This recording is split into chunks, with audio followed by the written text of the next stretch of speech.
आणि 15 जानेवारीपर्यंत सागरी सेतू खुला झाला नाही तर आम्ही तो खुला करू असं म्हणत आदित्य ठाकरे यांनी इशारा दिला शिवडी न्हावाशेवा सेतूच्या उद्घाटनासंदर्भात। तर विकास विरोधी लोकांवर बोलण्याची आवश्यकता वाटत नाही असं म्हणत मुख्यमंत्री एकनाथ शिंदे यांनी आदित्य ठाकरेंवर टीका केली आहे। धडाधड प्रोजेक्टचं उद्घाटन होत असल्यामुळे पोटदुखी वाढली आहे असं सुद्धा मुख्यमंत्री एकनाथ शिंदे म्हणतात।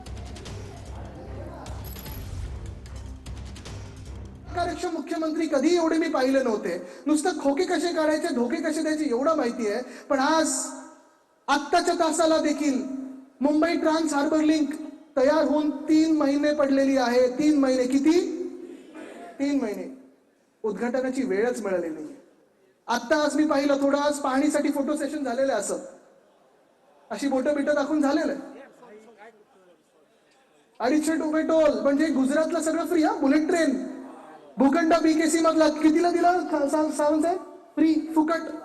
गुजरातसाठी जर बुलेट ट्रेन असेल तर फ्री, पण आमच्या महाराष्ट्रातल्या लोकांसाठी जर एमटीएचएल आमच्या नवी मुंबईमधून मुंबईत यायचं असेल किंवा मुंबईतून महाराष्ट्रात म्हणजे जे मेनलँड आहे आपलं नवी मुंबईत जायचं असेल, चिर्ले गावात जायचं असेल तर 250 रुपये तुम्हाला भरायला लागणार।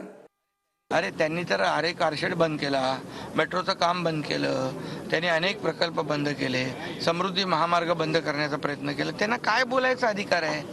ते विकास विरोधी लोक आहेत। त्यामुळे आम्ही विकास विरोधी लोकांवर बोलायचं आम्हाला आवश्यकता वाटत नाही।